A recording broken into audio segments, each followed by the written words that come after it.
سلام الله عليكم، كيف حالكم يا أساطير؟ عدنا لكم بحلقة جديدة أتمنى أن تعجبكم، وهي لنبدأ سرد حكايتنا. يكمل الشو قائلا: حتى الآن أقل من 100 لاعب فقد تمكنوا من الوصول لهذا الحد.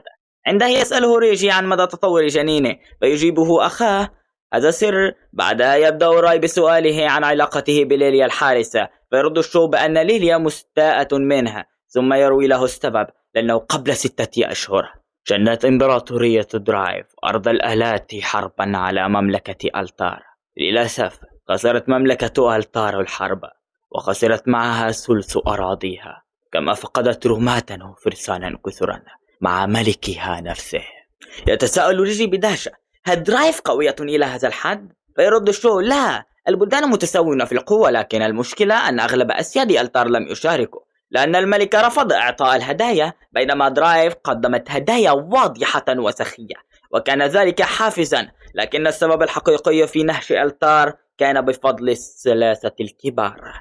أولهم ملك الدمار اسمه الحقيقي غير معروف، وهو في أعلى مراتب القتل.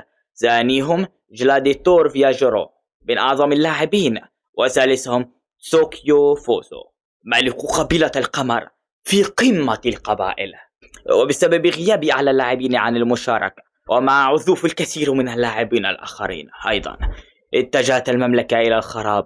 لكن وسط هذه المعركة هاجم جيران مملكة درايف مملكة كلانديا مملكتهم، مما أجبر درايف على التراجع لحماية نفسها. عندها قال راي متعجبا: إذن لهذا ليليانا بائسة منك؟ فأجابه الشو: نعم، وأيضا آخر قائد للفرسان الذي مات في الحرب كان والدها. ولا سبب في المرة القادمة سأشارك بالتأكيد، خاصة أن درايف بدأت استعدادها من جديد، بينما دولة ألتر تزداد ضعفا. بعد ذلك يحتار البطل بشأن مستقبله، ويقرر أن يرفع مستواه ليصبح لاعبا ذا شأن. وفي وقت لاحق اختار أن يصبح بالداين. كانت متطلبات هذا الاختبار صعبة: أولا قتل 50 من التنانين أو أشباه التنانين. ثانيا التبرع ب200,000 لير للكنيسة. ثالثا الحصول على توصية من فارس ملكي. أوفر بالشرط الأول وتبرع للكنيسة بالمبلغ المطلوب، ثم ذهب ليحصل على توصية من ليليانا. بعد ذلك ودع أخاه لينطلق في طريقه لرفع مستواه. يتحمس راي مع نينسيس، يبدأان بقتل الوحوش حتى يلتقيا بشخصين محاصرين، فيقرران مساعدتهما عن طريق الشفاء. يتعرفان على بعضهم بعد ذلك، ثم يفترقون لاحقا. يعود ريجي مع رفيقته إلى الغابة ليستكمل رفع مستواهما، لكن بينما يقاتل يتعرض لهجوم مباغت من الخلف، وفي اللحظة الأخيرة يتفادى الخطر، لكنه يسمع صرخات اللاعبين. أخيرا يقرر الهرب، إلا أنه يتلقى ضربة قوية ثانية، وهذه المرة لم يستطع صدها، فيموت داخل اللعبة. بعد مدة يعود ريجي مجددا للعبة لتستقبله نيمسيس بندامة وتقول: أنا السبب، كنت ضعيفة جدا. لكنه يبتسم لها ويجيبها: مع ذلك بذلنا كل ما لدينا، لا يزال أمامنا طريق طويل لنقطعه. ثم يتصافحان بحرارة ويقولان معا: هيا لننطلق. بعد فترة يتوجه ريجي مع نيمسيس إلى متاهة المقبرة لرفع مستواهما. عند البوابة يستقبلهما الحارسان ويسمحان لهما بالدخول. في الداخل تبدو نيمسيس خائفة من الأشباح، لكن سرعان ما يهاجمهما عدد هائل منها، فيبدأ ريجي بتقطيعها واحدا تلو الآخر حتى ينهي القتال. وأثناء تقدمهما إلى الداخل هاجمه فجأة أحدهم من بعيد مستخدما حلقات حديدية. بصعوبة تمكن ريجي من صد الهجوم ليتراجع متوترا أمام الخطر القادم. عندها يظهر رجل بملابس أنيقة ويعتذر قائلا: لم أكن أعلم أنك لاعب. يسأله الرجل الغامض عن سبب وجوده هنا، فيجيبه ريجي أنه يسعى لرفع مستواه. فيتعجب الغريب: مستواك ضعيف، لماذا تقاتل هنا بدلا من الخارج؟ فيرد ريجي: لأن الخارج مليء بالقتلة. يتفاجأ الرجل ويقول: لم أكن أعلم، لقد بقيت هنا ل5 أيام متواصلة، لذا لم ألحظ الأمر. يتساءل راي ونيمسيس عن هويته، فيعرف نفسه: أنا فيجارو. تعرف راي عليه فورا ويقدم نفسه هو ورفيقته. بعد لحظات يدرك أن فيجارو هو المصنف الثاني في المملكة، فيومه الأخير بالإجابة. يخبره فيجارو: لقد أدهشتني، كنت قويا بما يكفي لتصد إحدى ضرباته. ثم يودعه قائلا: سأتخلص من مصدر الإزعاج، تأكد من العودة غدا لرفع مستواك في الخارج. بعد مدة يلتقي ريجي بمجموعة في مقهى ويتحدثون حول موضوع ترك قتلة اللاعبين لجميع أراضي الصيد فجأة، ويجيبهم البطل بالإجابة، وأثناء النقاش يقول ربما شخص ما قضى عليهم دفعة واحدة. فجأة تظهر فتاة وتخبر أن حدسه كان صحيحا. تعرفهم الفتاة على نفسها بأنها بائعة معلومات يدفعون لها بعض المال، فتبدأ بشرح السبب قائلة المتفوقون الأربعة لمملكة ألترا بدأوا بإبادة هذه العصابات، ثم تتابع أولا ملك الدمار مجهول الهوية فيجارو صاحب السلسلة اللانهائية توسوكيو فوسو من العالم القمري ليلي معجزة الأعياد، وتكمل كل واحدة منهم قضاء على مجموعة كاملة. بعد ذلك تخرج كرة سحرية وظيفتها بس مقاطع الفيديو توضح أجزاء من هذه الأحداث، ثم تقول لنبدأ من الجنوب. نرى فتى يركض بينما يتبع ثلاثة قتلة، بينما يشري يصطدم بقائدهم الضخم. بدأوا بالتنمر عليه، بعد أن انتهوا منه قتلوه، لكن فور سقوطه يظهر فيجارو العظيم ليقضي على جميع أتباع القائد بسهولة. بعدها يخوض معركة عنيفة مع القائد نفسه إلى أنه يهزمه ببساطة في النهاية. تنتقل بنا الأحداث إلى مكان تجمع المجتمع القرمزي، حيث يستغرب القتلة من اجتماعهم الكبير. تظهر قائدة المجموعة متقدمة وترفع يدها عاليا، فينحني جميع أفراد المجتمع القرمزي. في تلك اللحظة يضيء قمر أزرق في السماء، مما يجعل جميع القتلة المختبئين يخرجون وهم يتألمون من أعناقهم. يتدخل أتباع المجتمع ويقضون عليهم جميعا. تبدأ الفتاة بائعة المعلومات بشرح عقائدهم، ثم تضيف وتوضح أن سبب انضمام المجتمع لهذه الحملة هو أن أحد أعضائهم من جدد قتال.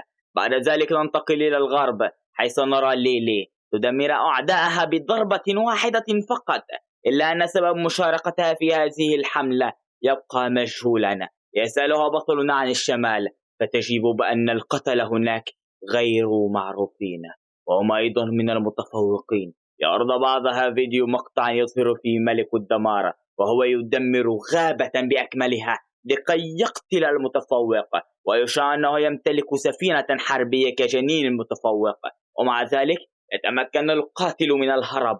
لاحقا يتوجه ريشي إلى مكان المعركة، فيجد المنطقة مدمرة بالكامل، وأثناء حديثه مع نيمسيس تلمح شيئا غريبا وتقترب منها، فيبتلعها ثقب فراغية. يركض ريشي خلفها ويدخل معها، يجد نفسه في مكان غريب، حيث يرى المرشد تشيشيري ورفيقه يجلسان معا يشربان الشاي ويتناولان الكعك. يتفاجأ تشيشيري قائلا هذا غريب، فاللاعبين لا يمكنهم الدخول عادة.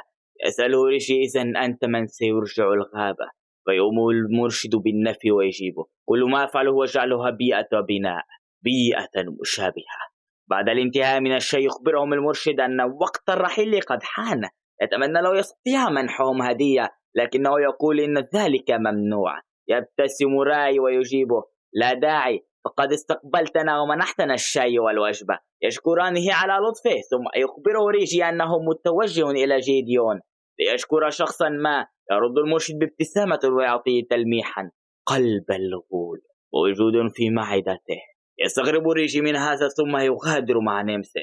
وفي الخارج، بينما كانت المجموعتان تبحثان عن مهمة جديدة، تدخل الفتاة بائعة المعلومات وتقول سأتوجه إلى جيديون أيضا، فلا بأس أن نأخذ مهمة هناك. وفي النهاية يختار الجميع مهمة تسليم بضائع من النقابة المحلية إلى نقابة جيديون مقابل 30,000 لير، ويوافقون جميعا ويفترقون في المساء على أن ينطلقوا غدا معا. في صباح اليوم التالي يلتقي الجميع كما اتفقوا، ونراهم على متن العربة يتحدثون حول المهام وكيفية زيادة خبرة كل واحد منهم. فجاء يرون من بعيد مجموعة من الغوبلين تهاجمهم إحدى القوافل على الطريق. يتفق الجميع على مساعدتهم. يأمر ذو الشعر الأزرق روك حيوانه المدرع الذي يشبه خليطا بين تنين أرضية ووحيد القرن بالهجوم على الأعداء، بينما يتقدم البطل وتتحول نيمسيس إلى سيف لمساندة البطل. بعد عدة دقائق ينتهي القتال بالفوز بسبب ضعف الغوبلين. يقترب أحد حراس العربة المهاجمة، يشكر البطل على مساعدته أثناء ذلك، يخرج من العدم ضباب يغطي رؤية الجميع. وسط كل هذا يهاجم وحش ضخم البطل، لكنه يتمكن من صد هجومه في اللحظة الأخيرة. ينظر البطل بدهشة إليه. تحذر الفتاة صاحبة النظرات أن هذا ليس وحشا عاديا، بل وحش رئيس مميز. يبدأ البطل بمواجهة الوحش، بينما تطلب منه الفتاة التراجع. إذا يطلق الوحش دخانا ساما يتعرض له الجميع. يتحامل البطل على نفسه ويهاجم بكل قوته، مستخدما تقنية الانتقام الملكي. فقطع أصابع الوحش فقط. بسرعة يبدأ بمعالجة نفسه. تنادي عليه الفتاة بائعة المعلومات بينما هو في خضم المعركة، وتطلق عليه إكسيرا يمنحه مقاومة ضد التسمم لمدة 180 ثانية. يستعد البطل وتخبر نيمس أنه الآن يعادل الغول قوة. يهاجم الوحش البطل عدة مرات، وفي كل مرة يستخدم تقنية الشفاء لاستعادة نقاط حياته. فجأة تحذر نيمسيس من هجوم طائر الصخر الأحمر، لكنه يتفاداها في آخر اللحظة. ينظر البطل ونيمسيس إلى طائر الصخر معا عاجزان، وفي تلك اللحظة يظهر رجز الشعر الأزرق مع رفيقته الشيطانية ليهاجم الوحوش الطائرة ويشتت انتباهها عن البطل. يشكرهم البطل على هذا ليبدأ حتى هو الآخر بالقتال. أثناء المعركة يتعرض البطل لضربة ترميه عاليا، فيصرخ مناديا نيمسيس، فتجيبه 4900 نقطة متراكمة. يمكننا فعلها يا سيدي. يستعد البطل لاستخدام تقنية الانتقام بكل قوته، لكن الغول يرد عليه بنيران من فمه. رغم ذلك يكمل البطل استخدام تقنية الامتصاص المضاد، الرد المضاعف ليقطع رأس الغول، لكن الرئيس يرد عليه وهو الآخر بضربة قوية ويبعده مرة أخرى. ينتهي مفعول الإكسير ويصاب بالتسمم. مرة أخرى تصرخ نيمسيس هذا مستحيل، لقد فجرنا رأسه. يتذكر البطل ما قال له المرشد: قلب الغول موجود في معدته، ليدرك سبب عدم موته. رغم ذلك لم يعد لديه القوة، لكنه يقف أمام الوحش ويقول: راقب فقط، سأتجاوز حدودي الآن. تبدأ نيمسيس بمنادته والموافقة على خطته، لكنها تشير له إلى إنذار متبقي. منذ مدة يظهر عدا تنازليا. يستغرب البطل ويتساءل إن كان يجب عليه المجازفة بقبوله أم لا. في الوقت ذاته يبدأ الوحش باستعادة طاقته. يتوجه نحو البطل، ولكن فور انتهاء العد التنازلي يظهر إشعار مكتوب فيه: بدأ تطور الطوارئ لعذراء الانتقام نيمسيس. يظهر صوت غامض يؤكد اكتمال شيء ما، وتظهر شاشة مكتوب عليها: الشكل الثاني، العالم هالبرد. يضوي السيف ويتغير شكله بينما يهاجمه الوحش، لكن نيمسيس تحذره في اللحظة الأخيرة وتخبره أنها وصلت للمستوى الثاني وأن قوتها ازدادت. يسأل البطل عن مدى قوتها فترد: يمكنني هزيمة 100 من مثل هذا الغول. يبتسم البطل قائلا: هذا ما أردت سماعه. تبدأ الجولة الأخيرة أثناء معركة البطل والغول. تزداد طاقة البطل تدريجيا. يسأل البطل نيمسيس عن السبب، فتخبرها أن نقصان نقاط طاقته بشكل مستمر يؤدي إلى زيادة مستمرة في الطاقة، ويوضع في حلقة مفرغة، وأيضا بعض الصفات الأخرى مثل مقاومة الشلل. يخبرها البطل أنه يحتاج لاستخدام تقنية الانتقام، فتجيب أنها غير متوفرة في المستوى الثاني. يبدأ بجمع نقاط متراكمة من معركته مع الغول، وعند اكتمال الحد المطلوب يبدأ بتحويل السيف مرة أخرى إلى هيئته الأولى باستخدام النص الأسود. يقضي البطل على الغول أخيرا باستعمال الانتقام الملكي، ثم يستلقي على الأرض. يظهر إشعار النظام: مكافأة الفوز بظل النيران والمزمع الجهنمية. بينما البطل والفتاة صاحبة النظارات يتحدثان، ينزل روك مع رفيقته مع الطائر ليخبرهما أنه روده. يتقدم صاحب العربة ليشكر البطل على مساعدته وإنقاذ عائلته. بعد لحظات يبدأان في نقل الموتى إلى صندوق فراغي، وهذه كانت لحظة وداع لهم. ينظر البطل إلى نيمسيس ويتذكر ليليانا وليليا، متسائلا في نفسه: هل هذه اللعبة حقا؟ بعدها تنتقل الأحداث إلى شخص يراقب البطل بدهشة بسبب قدرته على قتل رئيس الغيلان، وفور رؤيته لرفيقته يعترف أن لديه الإمكانيات لفعل ذلك. لاحقا تتجول المجموعة في السوق يذهبون إلى النقابة للحصول على 30,000 لير التي كانت مكافأة النقل. يجلبها البطل وبعدها يقول أن هناك مشكلة: رأس الغول تساوي 1,000,000. نرى البطل يمشي مع رفيقته خارج المدينة بعدما رحل الجميع. بين يمشون يهزي البطل بأنه 300 ألف التي أخذتها كانت كبيرة جدا. من بعيد يرى غوبلين ضعيف ويريد تجربة قفاز إطلاق النيران الذي حصل عليه من المهمة، لكنه يطلق عن طريق الخطأ على نفسه، فتضحك عليه نيمسيس ويقف سريعا ليقتل الغوبلين مرة أخرى. ثم يحاول تجربة القفاز لمرة أخرى. الميازما الجهنمية قام بالهجوم على الشجرة وحش، لكنه فور إطلاقه يرتد عليه ويصيبه مرة أخرى ليتلوى على الأرض. فجاء بينما كان جالسا تحت شجرة يظهر شخص خلف الشجرة ويعطيه ترياقا ويخبره أنه سيشفيه. يشرب البطل، فجأة تنبصق له أذن كلب ليهرب بعيدا هذا الشخص صاحب زي البطريق تاركا البطل مصدوما. وهنا تنتهي حكايتنا. كانت كوميدية بعض الشيء مع بعض التراجيدية، لكن كان الأمر ممتعا. نلقاكم في حلقة قادمة. وداعا.